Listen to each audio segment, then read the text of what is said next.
اعوذ باللہ من الشیطان اللعین الرجیم بسم اللہ الرحمن الرحیم الحمد للہ والصلاة علی اہلہا اما بعد فقال سبحانہ وتعالی فی کتابہ المجید بسم اللہ الرحمن الرحیم یا ایہا المدثر قم فانذر وربک فکبر وثیابک فطہر صلوات۔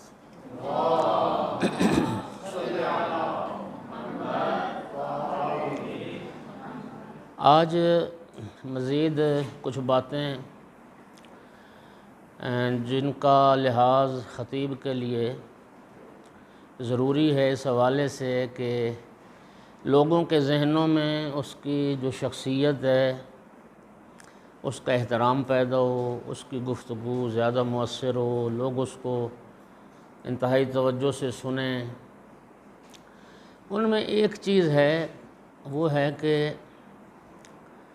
لباس روحانیت کا لحاظ رکھنا، یعنی ایک عالم دین، ایک مبلغ کی حیثیت سے جب آپ منبر پہ جائیں تو آپ کا جو حلیہ ہے، لباس سے مراد صرف کپڑے نہیں ہیں، لباس سے مراد ہے کہ آپ کا جو حلیہ ہے وہ مناسب ہونا چاہیے۔ اللہ تعالیٰ نے یہ سورہ مبارکہ مدثر میں اپنے محبوب سے بھی فرمایا وثیابک فطہر، محبوب آپ بھی اپنے کپڑوں کو، اپنے لباس کو پاک و پاکیزہ رکھیے۔ تو دوستان عزیز، یہ جو ظاہری حلیہ،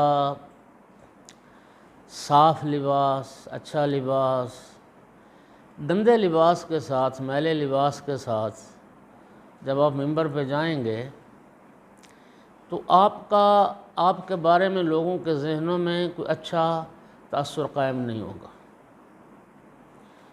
اور ویسے بھی النظافۃ شطر من الایمان، آپ پڑھ چکے ہیں یہ حدیث۔ التنظف من اخلاق الانبیاء، آپ وارثان انبیاء ہیں، علماء ورثۃ الانبیاء، اور لباس گندا، تو یہ آپ کی اس شخصیت سے میل نہیں کھاتا۔ اسی طرح لباس میں آپ کی حجامت بھی ہے، آپ کی مونچھیں بڑی ہوئی ہیں اور وہ جا رہی ہیں، وہ مطلب ہم پھر کسی کو کیا تبلیغ کریں گے جب ہمارا اپنا حلیہ ہی وہ ٹھیک نہیں ہوگا۔ اچھا، اسی طرح حجامت ٹھیک نہیں ہے، داڑھی بڑی ہوئی ہے وغیرہ وغیرہ، کانوں سے بال لٹک رہے ہیں، یہ ساری چیزیں نا اس لباس میں آتی ہیں۔ اس کو فارسی میں جیسے کہتے ہیں نا کہ زی طلبگی، شؤون طلبگی، ایک روحانی کی، ایک دینی طالب علم کی جو شان ہے، یہ چیزیں اس کے خلاف ہیں۔ آپ امامہ بھی حتیٰ پہنتے ہیں، اب بعض آپ کو تجربہ ہوا ہے یا نہیں ہوا، سادات سیاہ امامہ پہنتے ہیں، چلو ہمیں تھوڑا سا فائدہ ہو جاتا ہے کہ گندہ بھی ہو جائے تو چل جاتا ہے، لیکن جو غیر سادات ہیں، جو سفید امامہ پہنتے ہیں، ان گرمیوں میں بالخصوص جب پسینہ بہتا ہے تو وہ تو دوسرے دن خراب ہو جاتا ہے۔ بعض سفید امامہ پوش، ان کے اماموں کا رنگ بدل چکے ہیں، تو یہ اس کی شخصیت کو ضرر پہنچاتی یہ چیز۔ لباس صاف نہ ہو، امامہ صاف نہ ہو، آپ کی عبا قبا صاف نہ ہو، یا آپ سے پسینے کی بدبو آ رہی ہو، جی، یا آپ نے، تو یہ چیزیں ایک خطیب کے لیے ان چیزوں کی ریز میری کل والی باتیں کو آج سے ذرا مختلف رکھیے۔ تکبر بھی نہیں چاہیے، طلبگی کی شم چاہیے۔ مطلب بعض لوگ تو ایسا کرتے ہیں کہ جو میک اپ کروا کے آتے ہیں، اور خواہران بھی چونکہ سن رہی ہیں، آپ بھی اس چیز کا خیال رکھیں۔ آپ پاکستان میں بڑی معروف ہماری کچھ خطیبائیں ہیں جن کے بارے میں شہرت ہے کہ وہ پہلے بیوٹی پارلر جاتی ہیں، وہاں سے تیار ہو کے آتی ہیں، تو تبلیغ کیا کرنی لوگوں کو۔ بعض خطیب ہیں ایسے مقرر، علماء تو نہیں ہیں لیکن مقرر ہیں بہرحال، وہ باقاعدہ میک اپ سے انہیں دیکھا گیا ہے، اور چند تو ایسے ہیں جن کے ساتھ مجھے پڑھنے کا اتفاق ہوا ہے۔ وہ چیز غلط ہے۔ جو متدین لوگ ہیں، عوام ہیں، وہ اس چیز کو بھی پسند نہیں کرتے ہیں، لیکن صفائی، نظافت، پاکیزگی، طہارت، صاف لباس، سادہ لباس، میں اب یہ نہیں کہتا کہ وہ بعض اہل منبر کی طرح آپ یوں سٹڈ لگائیں اور کڑھائی والا کرتا پہنیں اور ہر لباس کاٹن وہ لگا کے مایا ہوا ہے، یہ میرا مطلب نہیں ہے، لیکن کم از کم لباس گندا نہیں ہونا چاہیے، لباس صاف ہونا چاہیے۔ ایسا نہیں ہے کہ بین کالرز ہے اور یوں سے آپ کی وہ میل نظر آ رہی ہے، پسینہ کی بدبو آ رہی ہے، تو یہ چیز اس کا خیال رکھنا بڑا ضروری ہے۔ حجامت آپ کی ٹھیک ہونی چاہیے جب آپ منبر پہ جا رہے ہیں۔ یہاں میں دیکھ رہا ہوں بعض عزیزان نے یہ کالر والا پہنا ہوا ہے۔ یہ جو کالر ہے نا، کالر، یہ بھی ہماری شؤون طلبگی اور لباس روحانیت سے مناسبت نہیں رکھتا ہے، معیوب سمجھا جاتا ہے۔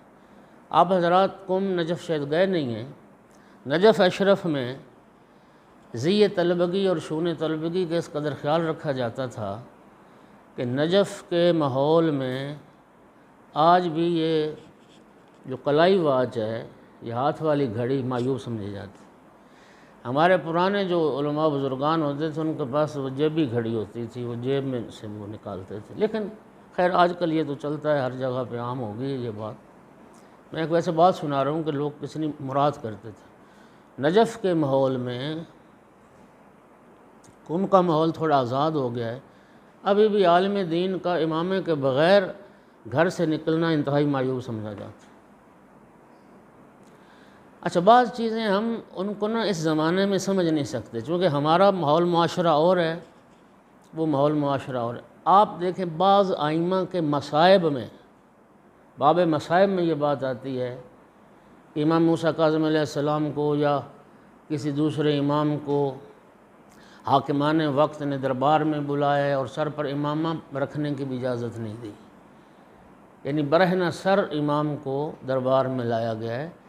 یہ اس ماحول اور معاشرے میں، اور خصوصاً ایک اہل بیت رسول کی ایک فرد کا بغیر امامے کے مجمع میں لایا جانا اور دربار میں لایا جانا، یہ امام کی شان میں ایک انتہائی بے ادبی اور گستاخی اور ایک ظلم تھا کہ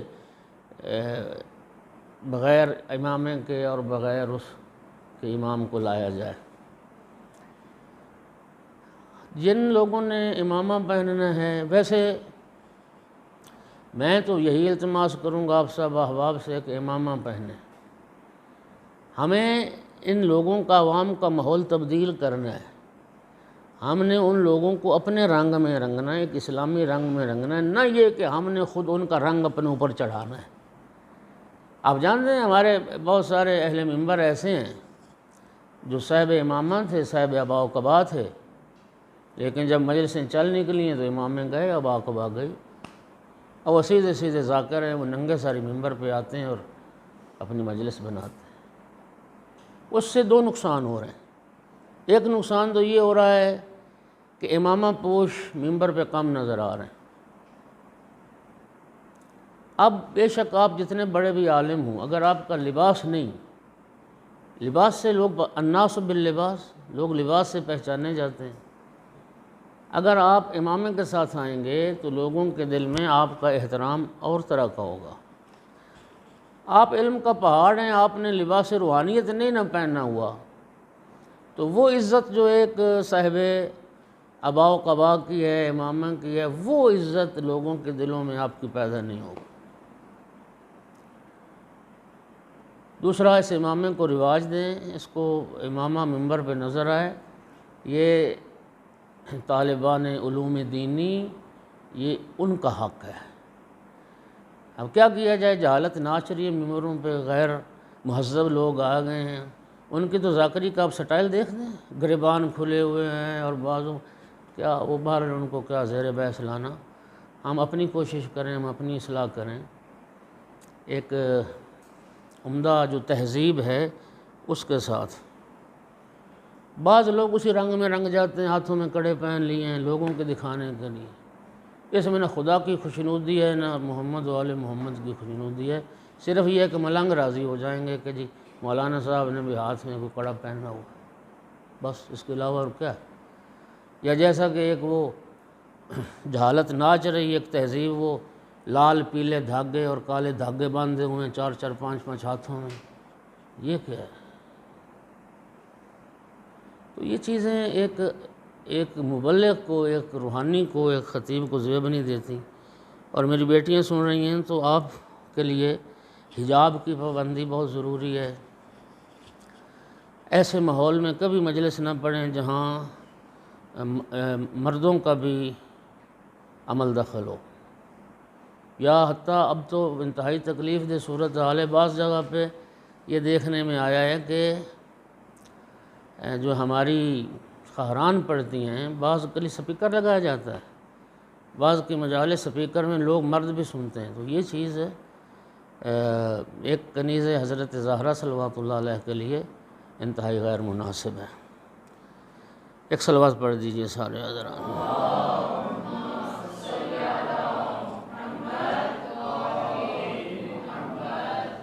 اچھا، اسی میں آپ کا وہ جو بعض مطلب پہنتے ہیں وہ بسیجی رومال ہے آپ کے پاس، ہاتھ والا رومال ہے، سردیوں میں جرابیں پہنتے ہیں جی، کوئی جرسی سویٹر پہنتے ہیں، تو وہ اب جرابیں والا معاملہ جانتے ہیں، ان میں بدبو جلدی آ جاتی، جوتے بند ہوتے ہیں، پاؤں سے بدبو آتی۔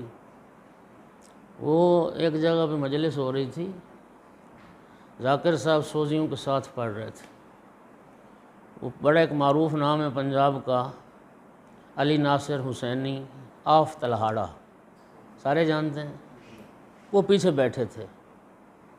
تو ذاکر صاحب کہتے ہیں علامہ صاحب کوئی ہمارے لیے حکم، ان کا صرف یہ سوزیوں سے کہہ دیں کہ جرابیں تبدیل کر لیں، اتنی بدبو آ رہی، پیچھے بیٹھا ہی نہیں جا رہا۔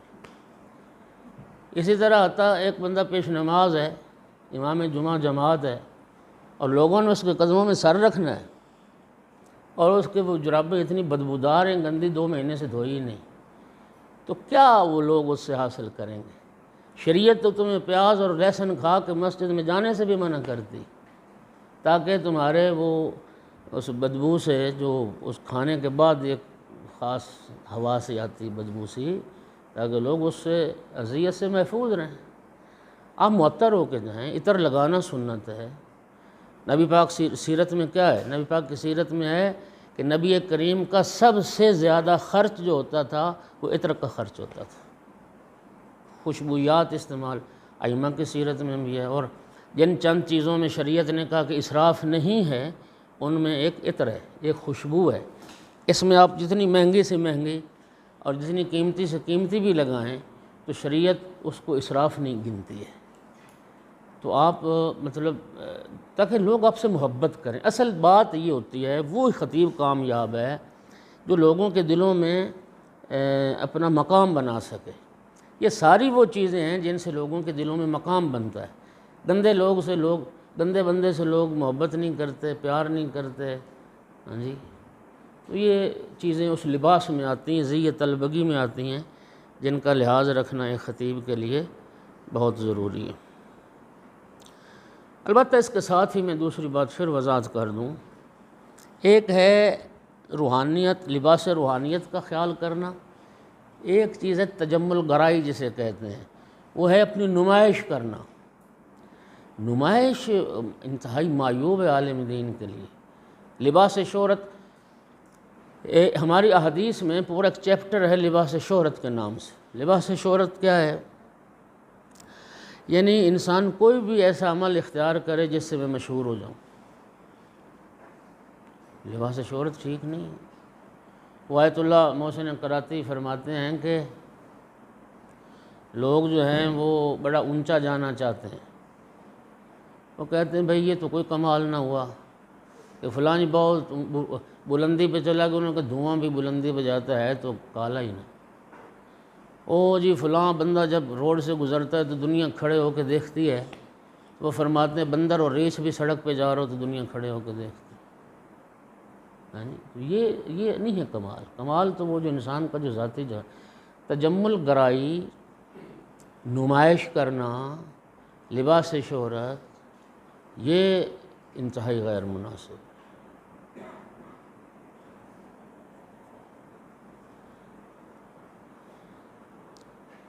حتیٰ لباس کا رنگ، آپ جانتے ہیں کہ کچھ رنگ جو مرد کے لیے پہننا انتہائی شریعت نے معیوب قرار دیا ہے، اور کچھ رنگ ایسے ہیں کہ جن کا مستحب قرار دیا گیا ہے۔ سفید لباس، اور سفید لباس سب سے اچھا رنگ ہے جو مرغوب بھی ہے، مطلوب بھی ہے، اور معاشرے میں بھی اس کو عزت کی نگاہ سے دیکھا جاتا ہے۔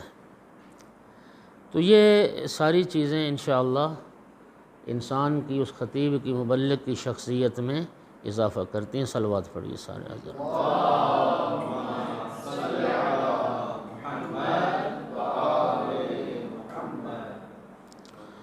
اچھا، اگلی جو بات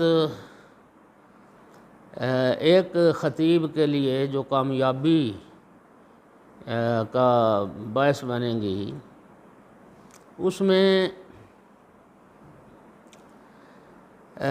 سب سے پہلی بات یہ ہے کہ آپ جب منبر پہ جائیں تو لوگوں کو جب خطاب کریں، آپ لوگوں سے منبر پہ جائیں، آپ سب سے پہلے یہ بات بڑی اہم ہے اور اس کو یاد رکھیے اور اس پہ عمل کیجیے۔ بعض ہمارے اہل منبر جب جاتے ہیں نا منبر پہ، تو بس یوں نیچے سر کیا، بسم اللہ الرحمن الرحیم، اچھا وہ پڑھتے جانا ہے خطبہ، سارے ایسے نہ آنکھ اٹھا کے دیکھنا بھی نہیں ہے۔ جب آپ لوگوں کی طرف نہیں دیکھیں گے، لوگوں کی آنکھوں میں آنکھیں نہیں ڈالیں گے، لوگ آپ کی طرف کوئی توجہ نہیں کریں۔ اگر آپ لوگوں کی توجہ لینا چاہتے ہیں تو منبر پر بیٹھنے کے بعد یوں پورے ایک مجمع پہ یوں ایک نظر دوڑائیں، گویا مجمع محسوس کرے کہ آپ ہر فرد کو دیکھ رہے ہیں۔ اور یہ صرف خالی دیکھ لینا انتہائی مؤثر ہوتا ہے۔ آپ کو تجربہ ہوگا انشاءاللہ جب اس فیلڈ میں آ رہے ہیں، کئی دفعہ ایسا ہوتا ہے سامنے بچے بیٹھ گئے ہیں، وہ شرارتیں کر رہے ہیں، اچھا سننے والے بھی اسی طرف توجہ ساری کر رہے ہیں، جی سارا دھیان انہی کی طرف جا رہا ہے، ڈسٹرب کر رہے ہیں۔ اب اس میں آپ تقریر روک بھی نہیں سکتے، تو اس کا صرف ایک ہی حل ہے، اگر بغیر یا تو آپ ہمت کریں بچوں کو خاموش کر دیں، کہہ دیں بھئی بچوں خاموش ہو جاؤ، نہیں ہو رہے تو اس سے کہہ دیں جو ان کے ماں باپ ہیں ذرا اپنی اولاد کو سنبھالیں، مجلس کا ماحول خراب نہ کریں۔ کچھ بڑے ہوتے ہیں ذرا آپس میں وہ کانا پھوسی کر رہے ہیں، اور وہ ان کی طرف صرف ایک نگاہ آنکھ بھر کے دیکھ لیں، اس کو احساس ہو جائے کہ خطیب، مبلغ، واعظ مجھے دیکھ رہا ہے، وہ وہیں پہ اس کی حرکت ختم ہو جائے، سناٹا ہو جائے۔ لوگوں کی آنکھوں میں آنکھیں ڈالیں گے، لوگ آپ کی بات سنیں گے۔ آپ مجلس پڑھتے ہوئے اگر سر آپ کا نیچے اور نظر اٹھا کے نہیں دیکھیں گے تو پھر یاد رکھیں کہ لوگ آپ کی بات کی طرف توجہ نہیں کریں گے، وہ آپس میں شرارتیں شروع کر دیں گے۔ لوگوں کی توجہ حاصل کرنے کے لیے سب سے پہلے، ابھی خطبہ بھی شروع نہیں کیا، آپ یوں ایک مرتبہ اول سے آخر تک دائیں بائیں ایک ایک فرد پر آپ پہلے نگاہ ڈالیں۔ اسی نگاہ ڈالنے سے آپ کا جو وہ ماحول ہے نا سامعین کا، وہ بڑا پرسکون ہو جائے گا۔ دوسری جو چیز ہے وہ یہ ہے کہ آپ نے ان کو متوجہ کرنا ہے۔ اب توجہ دلانے کے لیے چند چیزوں کی رعایت ضروری ہے۔ سب سے پہلے اگر آپ دیکھ رہے ہیں کہ مجمع میں کامیاب مجلس وہ ہوتی ہے کہ خطیب اور مجمع کے درمیان فاصلہ زیادہ نہیں ہونا چاہیے، اس فاصلے کو کم کریں۔ وہ کم اسی طرح ہو سکتا ہے لوگوں سے کہہ دیں، وہ اسٹیج سیکرٹری ہوتا ہے یا وہ اعلان کرے کہ لوگوں سے التماس کرے کہ آپ تھوڑا قریب آ جائیں، وہ نہیں آتے آپ خود کہہ دیں کہ قریب آ جائیں، ان سے التماس کریں کہ ان کو قریب بلائیں۔ جتنا مجمع خطیب کے قریب ہوگا اتنی بہت اچھی مجلس ہوگی، اس میں تاثیر زیادہ ہوگی، اس کا اثر زیادہ ہوگا۔ جی تو مجمع کو کنٹرول کرنا ہے تو مجمع قریب جتنا ہوگا اچھا ہوگا۔ اچھا پھر یہ ہے، آپ دیکھتے ہیں کہ ہمارے جو اکثر مجالس ہوتی ہیں، ذاکرین اکثر ہوتے ہیں پڑھنے والے، تو انہوں نے تو دیکھ کے پڑھنا ہوتا ہے، اس سے اپنے مسدس بھی، رباعیات بھی اور قصائد بھی، وہ سارے رجسٹر 5-7 کتابیں ان کے پاس ہوتی ہیں، تو جتنا اونچا ٹیبل ہو ان کے لیے وہ اتنا سوٹ کرتا ہے۔ ایک عالم دین کے لیے یا تو ممبر ہو، اس پہ بلندی پہ جا کے بیٹھے سارے مجمع پہ نگاہ کرے، لیکن ممبر آپ کو شاید 100 میں سے ایک مجلس میں ملے، چونکہ ظاہر ہے جہاں جلسہ ہے تو آپ کے لیے علیحدہ تو نہیں لگایا جائے گا ممبر، اسی ماحول میں آپ کو پڑھنا ہے، اسی جگہ پہ آپ کو پڑھنا ہے، آگے تشریف لے آئیں۔ اس میں یہ ہے کہ ٹیبل ہوتا ہے بہت بڑا، بعض اوقات اتنا بڑا ٹیبل ہوتا ہے کہ یہاں تک ٹیبل آ رہا ہوتا ہے خطیب کے، تو کیا پڑھیں گے آپ تو کنٹرول ہی نہیں کر پائیں گے مجمع کو۔ اس کے لیے پھر 2 صورتیں، یا تو ٹیبل اٹھوا دیں، میں تو ایسا ہی کرتا ہوں، صرف وہ ٹیبل جو یہاں آپ کے سامنے نیچے پڑا ہے اور آپ یہ پورا شکم سے اوپر، سینے سے اوپر آپ مجمع کو نظر آ رہے ہیں، اتنا تو ٹھیک ہے، لیکن وہ جو ٹیبل یہاں تک آ جائے، صرف آپ کی گردن چہرہ نظر آئے، تو وہ کبھی بھی پرسکون اور مؤثر مجلس پڑھ ہی نہیں سکے گا۔ یا ٹیبل اٹھوا دیں، اگر ٹیبل فرض قربہ اوقات ایسا ماحول ہوتا ہے کہ ٹیبل اٹھانا ممکن نہیں ہوتا، آپ کرسی نیچے لے آئیں، آپ کہیں دیں کہ بھئی کرسی جو ہے وہ نیچے رکھ، فاصلہ کم ہو۔ اچھا، دوسرا یہ ہے کہ یہ جو سپیکر ہے اس کا بہت عمل دخل ہے۔ مجھے 1-2 بڑا تلخ تجربہ ہوا، میں مجلس پڑھ رہا ہوں اور لوگ ایسے بیٹھے ہیں بت بن کے، مجھے محسوس ہو گیا کہ لوگوں کو نا آواز نہیں سمجھ آ رہی، بس وقت سپیکر کی آواز ایسی ہو جاتی ہے کہ گونج پیدا ہوتی، سمجھ نہیں آتی، سپیکر کے بغیر سمجھ آ رہی ہوتی ہے۔ سپیکر میں چونکہ سپیکر اب ساؤنڈ تو ایک کاروبار بن گیا، ہر کوئی ساؤنڈ وہ لے کے پھر رہا ہے، اور بہت سارے لوگ جاہل ہیں، انہیں اس پوری سائنس کی سمجھ نہیں ہے۔ اب دیکھتے ہیں نا سینکڑوں تو بس کے بٹن ہوتے ہیں۔ یہ جامعہ کوثر میں مجھے یاد ہے اچھی طرح، جب یہ آڈیٹوریم بنا تھا تو اس میں وہ لاکھ جتن ان کی آواز گونجتی تھی، سمجھ نہیں آتی تھی جو شرکاء ہوتے تھے۔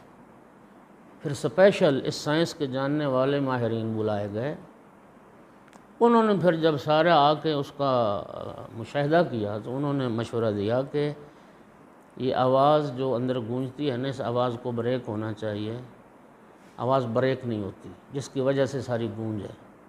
ابھی آپ جا کے دیکھیے کہ جامعہ کوثر میں پھر انہوں نے پورے دیواروں پہ یوں اس طرح وہ لکڑی کے ضرب کے نشان کے وہ پوری لکڑی لگائی، اس کے بعد آواز ٹھیک ہو۔ پہلے آواز یہ مائک کا سپیکر کو جو ہوتے ہیں ان کا یہ ایک پوری سائنس ہے۔ وہ تو ظاہر ہے وہ ان کا مسئلہ حل کریں گے، لیکن آپ اتنا ضرور کریں، مجلس جب شروع کریں 2-4 منٹ کے بعد لوگوں سے یہ ضرور پوچھیں کہ آپ کو سمجھ آ رہی، اور جن کو نہیں آ رہی تو فوراً کہتے ہیں ہمیں تو کوئی سمجھ نہیں آ رہی، اکثر ہے تو نہیں آ رہی، تو پھر اس سپیکر والے کو کہیں آواز ٹھیک کریں، کیونکہ غرض جو ہے وہ تو لوگوں تک بات پہنچانی ہے، انہیں سمجھ نہیں آ رہی، آپ کی بات پہنچ ہی نہیں رہی، تو وہ رسپانس کیا کریں گے آپ کی بات؟ وہ سمجھیں گے خاک۔ سامع پریشان ہو جاتا ہے جب اس تک صحیح بات نہیں پہنچتی، لہٰذا اس میں سپیکر، اس کی ڈائریکشن کا بڑا عمل دخل ہے۔ لہٰذا آپ مجمع سے، اپنے سامعین سے ضرور رائے لیں کہ آواز ٹھیک آ رہی ہے، بات آپ تک صحیح پہنچ رہی ہے، تو وہ تھوڑی سی تبدیلی کرنے سے یہ مسئلہ جو ہے وہ حل ہو جاتا ہے۔ اس کے بعد ایک جو توجہ کے لیے وہ شرط ہے، وہ چیز ہے آپ کا اشاروں کا مناسب استعمال۔ آپ ایک خطیب کو ایسے کانم خوشب مسندہ نہیں ہونا چاہیے، ایسے بھی حص و حرکت پڑا جیسے بت پڑا ہے۔ آج کل میں گزارش کروں کہ خطابت ایک فن کا درجہ اختیار کر گیا، یعنی آج ایک خطیب کو معروف ہونے مطلب اگر چاہتا ہے تو اس کو تھوڑا سا فنکار بھی بننا پڑتا ہے۔ اتنی فنکاری تو جانتا ہو کہ وہ اشاروں کا مناسب استعمال کر سکتا ہو۔ اب اشاروں کا مناسب استعمال اب کیا ہے؟ اچھا آپ بات آسمان کی کر رہے ہیں، اشارہ زمین کی طرف کر رہے ہیں، ہاں جی، آسمان تک چلے جائیے تو وہ آسمان ہے، آسمان تک چلے جائیے تو اشارہ اوپر کی طرف کر، اور اگر زمین تک چلے جائیے تو پھر اشارہ آسمان کی طرف کر۔ مناسب اشاروں کا استعمال یہ بھی بہت اہمیت رکھتا ہے، اور یہ لوگوں کی توجہ کو جلب کرنے کا ایک بہت اچھا ذریعہ ہے، اشاروں کا مناسب استعمال۔ اس کے بعد اگلی جو بات ہے وہ یہ ہے کہ لوگوں کے ساتھ جب آپ گفتگو کریں تو اپنی گفتگو میں چاشنی اگر آپ پیدا کر سکیں تو لوگ ایک لمحے کے لیے بھی ان کی توجہ آپ سے نہیں ہٹے گی۔ اگر آپ کا مواد اچھا ہے، نیا ہے، میٹر ہے، علمی ہے، تب بھی لوگوں کی توجہ رہے گی آپ کی طرف۔ اگر آپ اچھی بات دے رہے ہیں اور لوگ توجہ سے سنیں، یقین کریں ایک گھنٹہ گزرنے کا بھی انہیں پتہ نہیں چلے گا۔ اور الحمدللہ میں مقام شکر خدا میں یہ بات عرض کر رہا ہوں کہ متعدد مرتبہ، سینکڑوں مرتبہ لوگ پھر اظہار کرتے ہیں جی گھنٹہ گزرنے کا پتہ ہی نہیں چلتا۔ ایک حص مزاح ہے، وہ اگر پیدا کر سکیں آپ اپنی گفتگو میں لطیفہ گوئی یا وگتی کی بات نہیں کر رہا، لیکن مزاح پیدا کرنا لوگوں کی توجہ کو باعث، پتہ نہیں آپ نے آغا کراتی کو سنا یا نہیں سنا۔ آغا کراتی کی آپ کوئی بھی ان کا وہ درس سن لیں تو لوگ ہنس رہے ہوتے ہیں، اس میں مسکرا رہے ہوتے ہیں، مزہ لے رہے ہوتے ہیں۔ یہ حصہ مزاح بڑی ضروری ہے۔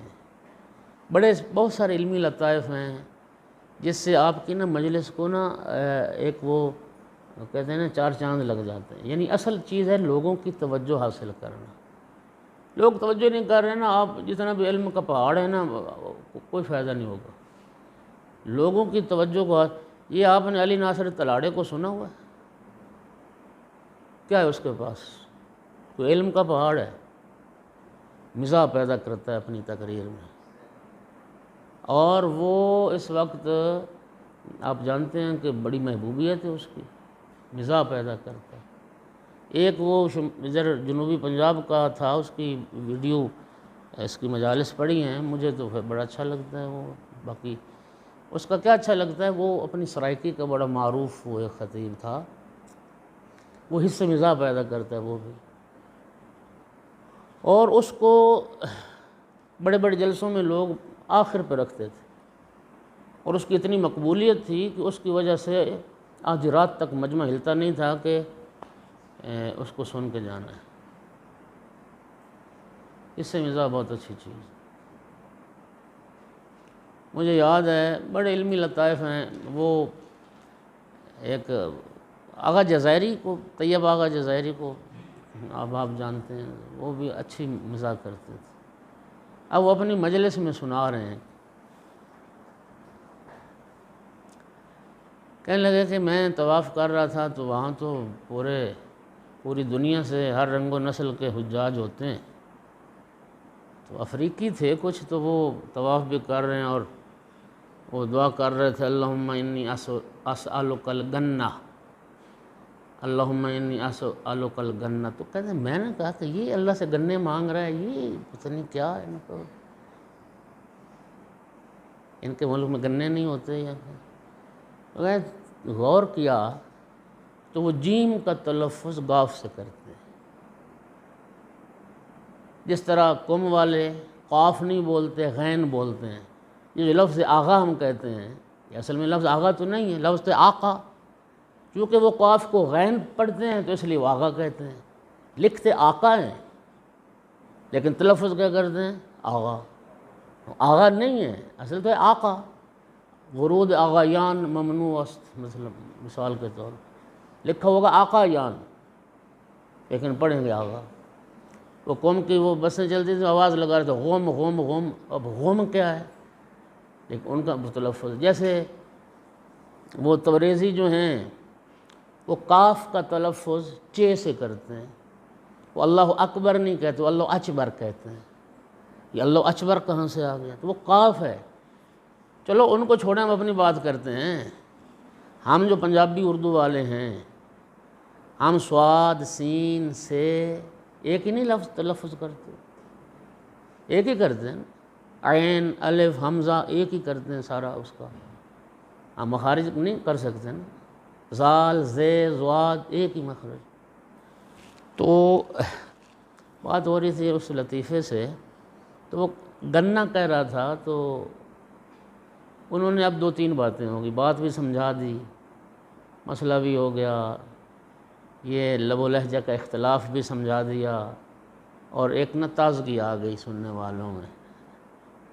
یہ علمی لطائف۔ اور آپ طلاب کرام جانتے ہیں کہ سید نعمت اللہ جزائری علامہ مجلسی کے شاگردان میں سے، انہوں نے پوری ایک کتاب طلاب کے لیے لکھی ہے، ان کی بڑی معروف کتاب ہے زہر الربیع، زہر الربیع۔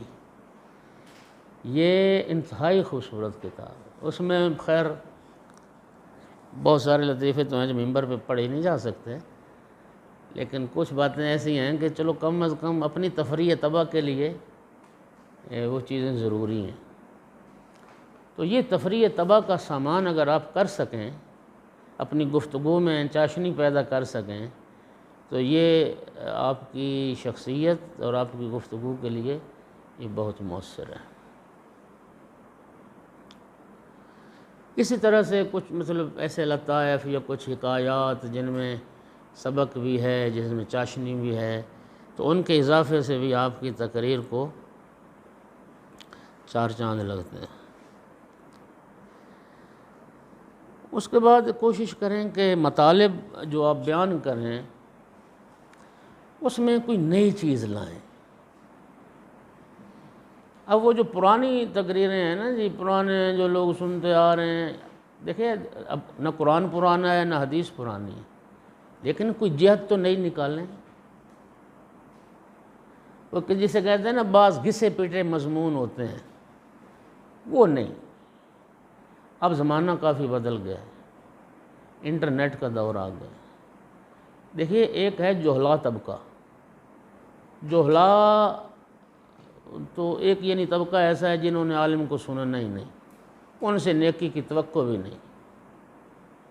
لیکن اس وقت جو نئی نسل ہے وہ ان لوگوں سے تنگ ہے، وہ علماء کی طرف راغب بھی ہو رہے ہیں۔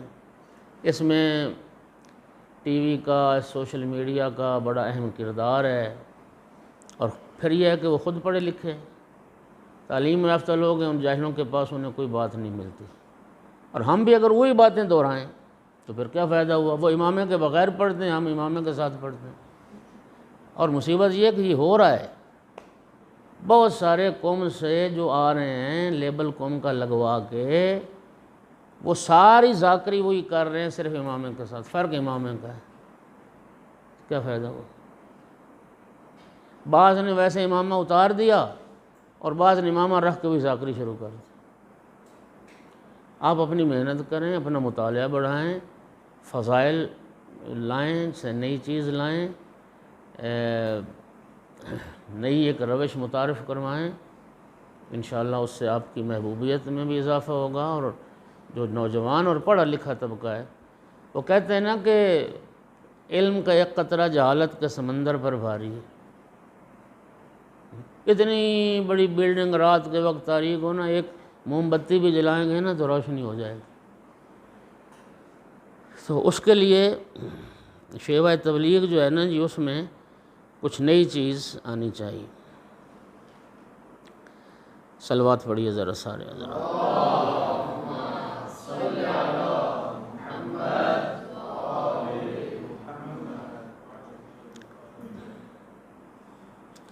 مناسبت کا لحاظ رکھنا بہت ضروری۔ اب یہ جو میں حصہ مزاح والی بات کر رہا ہوں، اب آپ مجلس ترحیم پڑھ رہے ہیں یا کسی معصوم کی شہادت کی مجلس پڑھ رہے ہیں، تو اس مجلس سے یہ مزاح یا کوئی اس طرح کا لطیفہ وہ مناسبت نہیں رکھتا۔ لیکن اگر جشن کی مجلس ہے، معصوم کی ولادت بسعادت کے حوالے سے جشن آپ پڑھ رہے ہیں تو اس میں آپ ضرور کوشش کریں کہ مومنین کی تفریح طبع کا کوئی سامان بنے جس سے مومنین خوش ہوں۔ ادخال السرور فی قلب المومن ویسے بھی عبادت ہے۔ البتہ میری اس بات کی میں پھر وضاحت کر دوں کہ اس بات کا یہ مطلب قطعاً نہیں کہ ہم وہ بعض لوگوں کی طرح وقتی شروع کر دیں، پنجابی میں وقتی کہتے ہیں، لطیفہ گوئی شروع کر دیں۔ اب لطیفہ گوئی آپ کی پہچان ہو، وہ آپ کی شخصیت کو بھی وہ بھی پامال کرے گا۔ لطیفہ گوئی نہ ہو لیکن حصے مزاح وہ مزاح جسے لوگ قبول کریں اور جو آپ کی شخصیت پہ دھبا نہ لگائے۔ آقا امیر المومنین علی بن ابی طالب علیہ السلام نے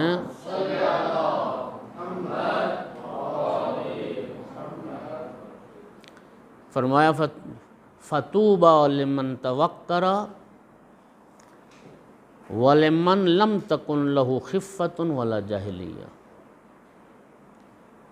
فرمایا کہ خوش بحال ہے کسی کے، خوش نصیب ہے وہ جس کی گفتگو میں متانت و وقار ہو اور اس میں جہالت اور صفات اور بے وقوفی وہ نہ ہو۔ اور پھر فرمایا ایاک والمستہجن من الکلام، مستہجن گندی گفتگو، غلط گفتگو، اس سے بچو۔ فَإِنَّهُ يَحْبِسُ عَلَيْكَ اللِّئَامَ وَيَنْفُرُ عَنْكَ الْكِرَامَ۔ اس سے کیا ہوگا؟ وہ جو وقتی اور لطیفہ گوئی، کیا مولا امیر المومنین نے حقائق بیان کی ہیں، اس سے یہ ہوگا کہ پست طبقہ گھٹیا فکر کے لوگ آپ کے قریب ہو جائیں گے اور جو باکرامت لوگ ہیں، جو سنجیدہ لوگ ہیں، وہ آپ سے دور ہو جائیں گے۔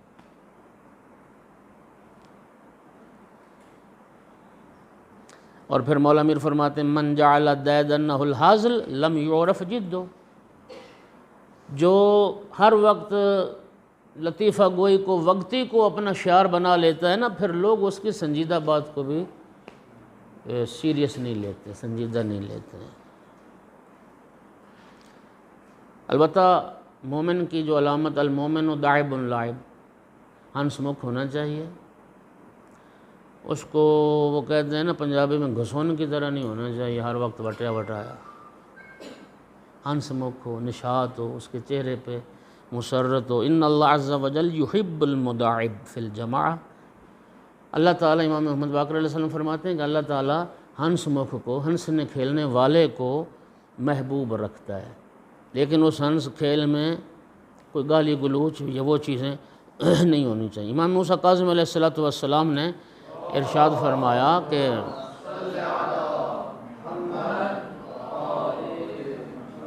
کہ کانا یحییٰ بن زکریا یبکی ولا یضحک، حضرت یحییٰ علیہ السلام صرف روتے تھے اور کبھی حضرت یحییٰ کو ہنستے ہوئے دیکھا ہی نہیں گیا۔ وکانا عیسیٰ ابن مریم یضحک و یبکی، اور حضرت عیسیٰ علیہ السلام روتے بھی تھے ہنستے بھی تھے۔ وکان الذی یصنع، یہ جملہ ذرا امام موسیٰ کاظم علیہ السلام کے حدیث، وکان الذی یصنع عیسیٰ افضل من الذی کان یصنع یحییٰ۔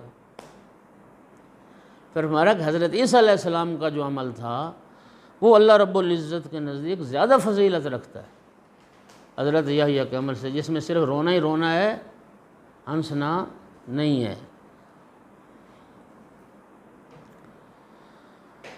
اس کے بعد اگلی دوستو جو بات ہے نا وہ ہے کہ جب آپ مجلس پڑھیں تو مخاطبین جو ہیں آپ کے، آپ اپنی گفتگو میں، اپنے انداز تخاطب میں ان کو عزت دیں، احترام دیں، عزت سے پکاریں۔ وہ آیت مجیدہ کل بھی پڑھی تھی، نبی پاک کو اللہ نے فرمایا وَلَوْ كُنْتَ فَظًّا غَلِيظَ الْقَلْبِ لَانفَضُّوا مِنْ حَوْلِكَ، محبوب آپ اگر سخت دل ہوتے تو یہ لوگ کبھی آپ کے قریب ہی نہ آتے۔ لوگوں کو اگر قریب کرنا ہے تو پھر ان کو محبت سے آپ نے بلانا ہے، عزت والے، مثلا عاشقان اہل بیت، محبان آل رسول، عزاداران سید الشہداء، علم علماء دوست لوگ، ملت غیور تشیع، جی مطلب اس طرح کے اہل بیت کے جانثاروں، ہاں جی، آل رسول کے فدا کارو، ایسے اہل بیت سے عشق کرنے والے، اس طرح کے القاب جب آپ ان سے آپ مخاطب کریں گے لوگوں کو تو پھر وہ آپ کی گفتگو میں اثر بھی آئے گا اور توجہ بھی لوگ زیادہ کریں گے، بجائے اس کے کہ چونکہ بعض خطیب ایسے ہیں جو مطلب ڈانٹتے ہیں مجمع کو، ادھر ادھر منہ اٹھا کے کیا دیکھ رہے ہو، میری طرف دیکھو، تو وہ کون دیکھے گا؟ جس کو آپ یہ کہیں گے نا ادھر کیا منہ اٹھا کے دیکھ رہے ہو، اٹھ کے چلا جائے گا۔ یعنی کوئی بھی اہانت والا جملہ یا کوئی بھی ایسا لفظ، ایسی حرکت جس سے آپ کے مخاطبین کو وہ اپنی توہین محسوس کریں، وہ قطعاً وہ نہیں ہونا چاہیے۔ لب و لہجہ اس میں درستی نہ آئے۔ اچھا، بعض اوقات مجالس میں کچھ ایسی باتیں ہو جاتی ہیں کہ جو خطیب مجھے پسند نہیں ہے، مثلا یہ اصل بڑا امتحان خطیب کا یہ ہے کہ وہ کیا کرے وہاں۔ کبھی اس کو ہائپر ہونے کی ضرورت نہیں، غضبناک ہونے کی ضرورت نہیں، ناراض ہونے کی ضرورت نہیں، اپنے لب و لہجے میں تلخی نہ لائے۔ وہ کیا کہتے ہیں کہ لہجہ نرم کام گرم، لہجہ نرم کام گرم۔ اب لہجے میں درستگی لائیں گے تو آپ فیل ہو گئے، آپ ناکام ہو گئے۔ وہ جو بدخواہ کئی دفعہ ایسا ہوتا ہے کہ لوگ شرارت کے لیے کوئی سوال پوچھ لیتے ہیں، ایسا ہوتا ہے، کئی بار ہوتا ہے۔ اچھا، پھر ایسا ہوتا ہے کہ لوگ آپ کی وہ ساری مجلس خراب کرنا چاہتے ہیں، یہ پراپر ہوتا ہے ایسا۔ پیچھے ایک ذاکر بیٹھا ہے، وہ چاہ رہا ہے کہ میری مجلس بعد میں اچھی بنے، وہ آپ کو خراب کرے گا، اختلافی سوال پوچھ لے گا۔ مولانا صاحب یا علی مدد کہنا جائز ہے یا نہیں جائز؟ اس نماز میں شہادت سال سے پڑھنی چاہیے نہیں پڑھنی چاہیے؟ مولانا صاحب بتائیے قامہ زنی زنجیر زنی کرنی چاہیے نہیں کرنی چاہیے؟ مولانا بتائیے کپڑے اتار کے مرد ماتم کرے نہ کرے؟ تو یہ کیا سوال ہے؟ یہ صرف پنگا ہے، یہ آپ کو خراب کرنے کی کوشش، آپ کو جذباتی کریں گے، اور پھر بعد میں اٹھ کے کیا کہے گا؟ دیکھا دشمن ولایت ہے، دیکھا یہ دشمن آزاداری ہے، دیکھا یہ دشمن فلاں ہے۔ ایک تو ناراض نہیں ہونا، ان کے سوال کو کالعدم کر دو۔ پہلی بات، میرا ایک تلخ تجربہ ہے، میری گزارش سنیں، یقین کرنا دوستو یہ بڑی اہم بات ہے۔ پہلی تو کوشش کریں کہ جو بندہ جس کو آپ جانتے نہیں نا، ایک بندہ جس کو آپ جانتے ہیں کہ یہ کوئی برا ارادہ یا وہ سوء سریرہ نہیں ہے، بد باطن بھی نہیں ہے، لیکن ایک دفعہ آپ جانتے نہیں ہیں، آپ اس سے یہ کہیں کہ بھائی مجلس کے بعد میں ادھر موجود ہوں، آپ کا جو بھی سوال ہے میں مجلس کے بعد جواب دوں گا، آپ بیٹھ کے میری بات سنیں بس۔ عین ممکن ہے کوئی ایسی بات کرے جس سے آپ خراب ہو جائیں گے یا آپ غصے میں آ جائیں گے، پہلی بات تو اس کو سوال کی اجازت ہی نہ دو، ختم۔ انہوں نے کہا بیٹھو میں ادھر ہی ہوں، بعد میں بات کرنا، بعد میں بات کریں گے۔ اور اگر کرنی پڑے تو اس میں آپ نے کبھی غصے کا جو ہے نا وہ اظہار نہیں کرنا، جو حلا سے پھر مجلس میں تو بحث شروع ہو جاتی، اس طرف نہیں جانا ورنہ آپ کی مجلس ضائع ہو جائے گی، برباد ہو جائے گی آپ کی مجلس۔ اختلافی مسائل پہ کبھی بات ہی نہ کریں، اختلافی مسائل اور کچھ بھی نہیں۔ مثلا آپ شہادت سال سے پڑھنی چاہیے، وہ جو پوچھ رہا ہے وہ تو نماز ہی نہیں پڑھتا، جو پوچھ رہا ہے واقعی مسئلہ پوچھ رہا ہے، 50 سال سے مسئلہ اٹھا ہوا ہے، 30 سال سے اٹھا ہوا ہے، اس کو ابھی تک نہیں پتہ، وہ صرف آپ کو خراب کرنا چاہتا ہے کہ یا آپ ہاں کریں گے یا نہ کریں گے، اور جب نہ کریں گے تو پھر وہ آپ دشمن ولایت کو کہہ دے گا، دیکھا آپ نے یہ مولوی ولایت کا دشمن ہے۔ اگر وہاں جواب دینا پڑے، انہوں نے کہا جی فری مسئلہ ہے، آپ اپنے فقیہ کے فتویٰ پر عمل کریں، اللہ خیر صلی اللہ۔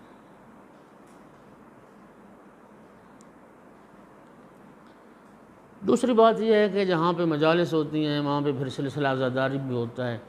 اگر آپ مصروف نہیں ہیں، ایک دفعہ آپ نے مجلس پڑھ کے اس دوسری جگہ جا کے مجلس پڑھنی ہے، آپ نے وہاں مجلس پڑھی، آپ نے شبی برآمد کروائی، علم برآمد ہوا، پھر اس کے بعد سینہ زنی ماتم داری ہے، اگر خطیب عالم دین اگر ان ماتمیوں کے ساتھ کھڑا ہو کے 5 منٹ بھی ماتم کر لے گا، اس کا بہت اچھا اثر پیدا ہو، بہت اچھا اثر پیدا ہو۔ لوگوں کے ساتھ ان کے مراسم میں شرکت کریں۔ علماء کا پروگرام ہے، آپ نے دعائے کمیل کی فضیلت پہ دعا کے اہتمام، اور آپ کے پاس فرصت بھی ہے، ٹائم بھی ہے، تو آپ اس محفل دعا میں شریک ہو جائیں۔ آپ نے نماز کی تلقین کی مجلس میں، نماز کی اہمیت پہ بات کی، جماعت کی اہمیت پہ بات کی، آپ کی مجلس کے بعد فوراً نماز جماعت قائم ہو گئی، آپ کے پاس اگر فرصت ہے آپ کے پاس، تو پھر آپ یقیناً اسی مجمع میں انہی کے ساتھ وہاں پہ نماز ادا کریں۔ اس کا لوگوں پر بہت اچھا اثر ہوگا اور آپ کی باتوں میں اور تاثیر پیدا ہوگی۔ اور امام محمد باقر علیہ الصلوۃ والسلام نے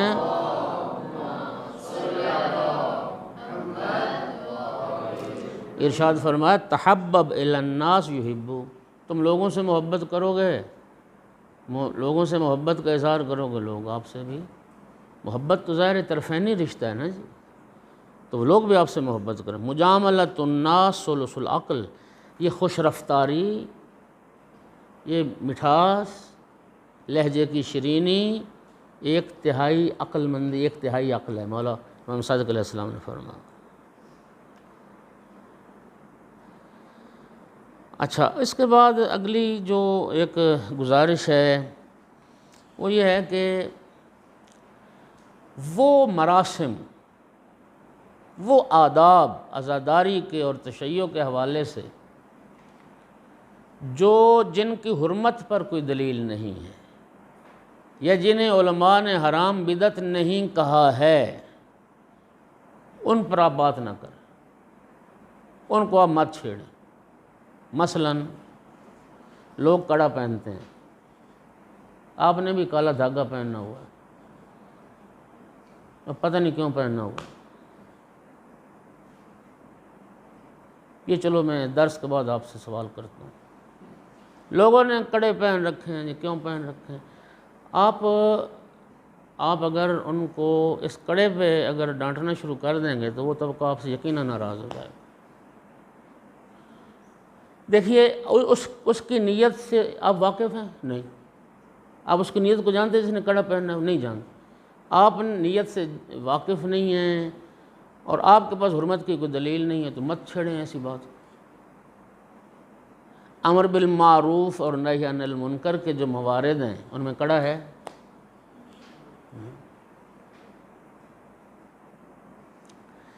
ہاں، بعد میں ایک سوال پیدا ہو سکتا ہے کہ اس نے کس نیت سے پہنا ہے، اس کو بعد میں سمجھایا جا سکتا ہے۔ اگر وہ یہ سمجھتا ہے کہ یہ سنت امام ہے، اس کو بعد میں وضاحت کی جا سکتی کہ سنت کیا ہوتی، کیا یہ جیسے تو سنت کہہ رہا ہے یہ سنت بنتی ہے؟ تو اس کو یہ ہے، اگر آپ مجمع عام میں منبر سے ایسے کریں گے تو وہ یقیناً وہاں پہ ملنگ آپ کے مخالف ہو جائیں، ملنگ آپ کے خلاف ہو جائیں۔ یا علی مدد، اب میں یہ باتیں اس لیے کر رہا ہوں کہ یہ سارے میرے مشاہدے میں ہیں۔ ایک مولانا صاحب بڑے سخت تھے مطلب عقیدے کے حوالے سے، کسی نے یا علی مدد کہا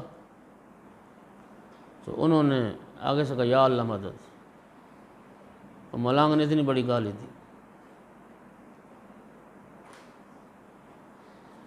اب یا علی مدد تو بھی کہہ دے جواب میں یا علی مدد، تو کیا ہوتا ہے؟ یا علی مدد کہنے سے انسان کافر ہوتا ہے؟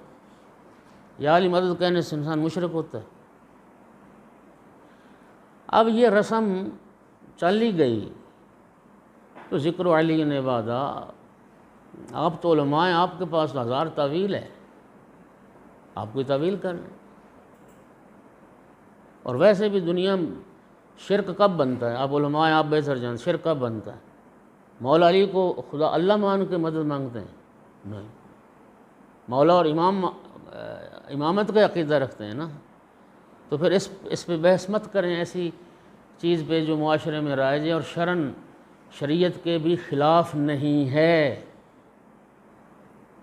تو اس سے آپ پرہیز کریں، اس کو موضوع بحث مت بنائیں، ورنہ اس سے آپ کی مجلس کو لوگ خراب کریں گے۔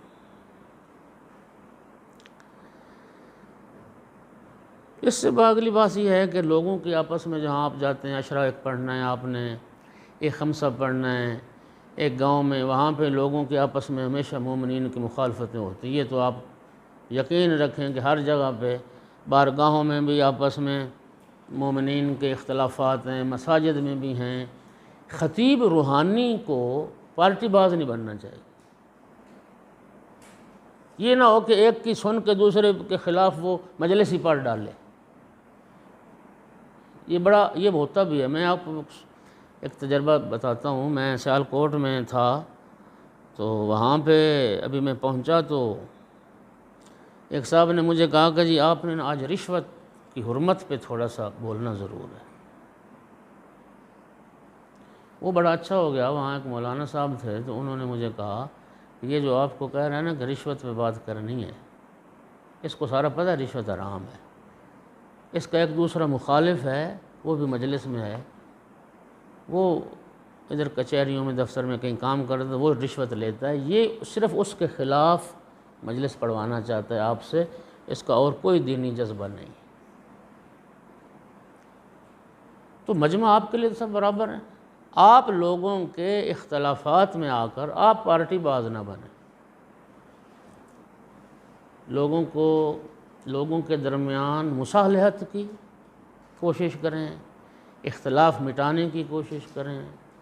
جی اصلاح ذات بین، وہ مولا میر علیہ السلام کا وصیت نہج البلاغہ میں، اس میں کیا فرمایا؟ نبی پاک فرماتے اصلاح ذات البین، 1 سال کی نماز اور 1 سال کے روزوں سے بھی زیادہ اجر ہے اس بات کا کہ 2 ناراض مومنین کے درمیان آپ مصالحت کروا دیں، 2 ناراض لوگوں کو آپس میں ملا دیں۔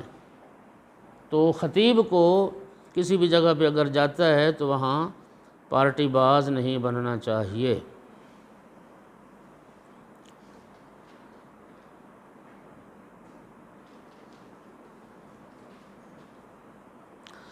مولا امیر المومنین علی ابن ابی طالب علیہ السلام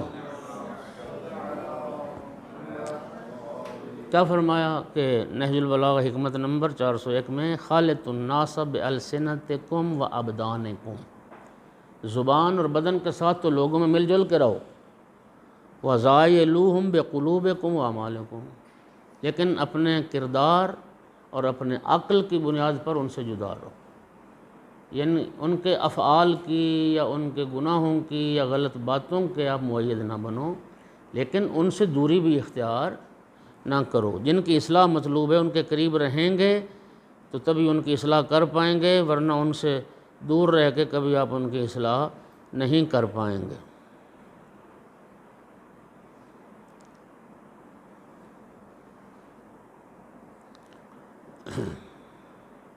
صلوات پڑھ دیں سارے حضرات۔